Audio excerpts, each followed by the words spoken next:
नमस्कार, मी पद्मावती। आज मी तुम्हाला पोटफुगीवर किंवा पोट जड होत असेल किंवा पोटात खूप गॅस होत असेल तर त्याच्यावर मी एक चमत्कारिक काढा करून दाखवणार आहे। तर त्या काढ्याचं मी साहित्य सांगते।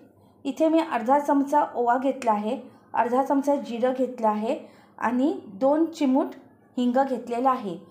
तर कृतीला सुरुवात करूया। सर्वप्रथम मी टोपामध्ये 2 कप पाणी घेतलेले आहे। आता मी हा टोप गॅसवर ठेवलेला आहे। आता ह्याच्यामध्ये 2 कप पाणी घातलेले आहे। आता मी ह्याच्यामध्ये अर्धा चमचा जिरं,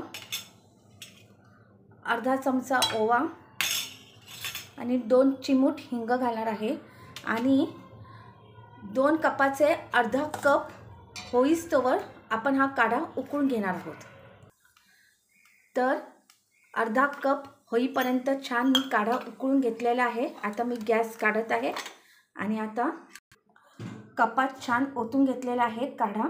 तर हा काढा पिल्यामुळे अपचन झालं असेल किंवा पोट फुगलं असेल किंवा पोट जड वाटत असेल तर हा काढा प्यावा, जेणेकरून लगेच पोटास आराम मिळतो। तुम्हाला माझा व्हिडिओ आवडला असेल तर लाईक करा। धन्यवाद।